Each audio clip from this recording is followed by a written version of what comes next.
চায় না, তারা কতটা পৈশাচিকভাবে আমাদেরকে নির্যাতন করতেছে।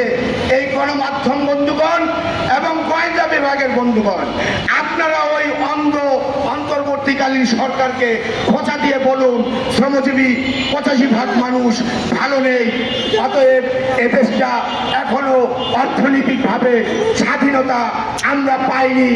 আমরা এমন একটি রাষ্ট্র চাই যার আয় ক্ষমতার চাইতে ব্যয় ক্ষমতাটা একটু কম থাকবে, আরেকটু সঞ্চয় হলে আমরা রিক্রিয়েশন লিভ বিনোদন ছুটি কাটাতে পারি। কিন্তু দেখা যাচ্ছে আমরা যেই সেক্টরে এই পোশাক প্রস্তুতকারী শ্রমিকদের মতো আমরাও সিএনজি চালাই, আমরা সকল শ্রমিকদের যে আয় ক্ষমতা তার থেকে ব্যয় ক্ষমতাটা সব সময় ঊর্ধ্বগতিতে থাকে।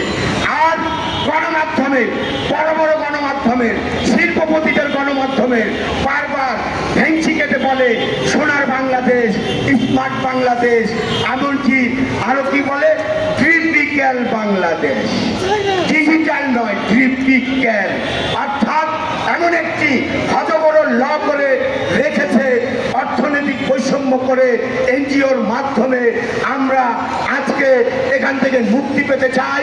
তাই মুক্তি পাওয়ার জন্য সকল শ্রমিকবৃন্দকে বলতে চাই, আসুন আমরা জীবনের বিনিময় হলেও আগামী দিনের শ্রমিকদের যেন ভাগ্যের পরিবর্তন হয় এমন একটি আন্দোলন সংগ্রাম গড়ে তুলি। বাংলাদেশ ট্রেড ইউনিয়ন সংঘের পতাকা তলে আমরা ঢাকা মহানগর সিএনজি অটোরিকশা চালক ঐক্য পরিষদ আপনাদেরকে সবসময় সমর্থন, একাত্মতা ঘোষণা, যুদ্ধ লাগলে সতীর্থ হতেও দ্বিধাবোধ করব না। সবাইকে আমার সংগ্রামী লাল সালাম জানিয়ে আমি আমার প্রারম্ভিক বক্তব্য এখানে শেষ করছি। সকলকে ধন্যবাদ। আমার একটু আকাঙ্ক্ষা ছিল আমি 5 প্রকারের 5টি স্লোগান দেব। প্রথম হচ্ছে দুনিয়া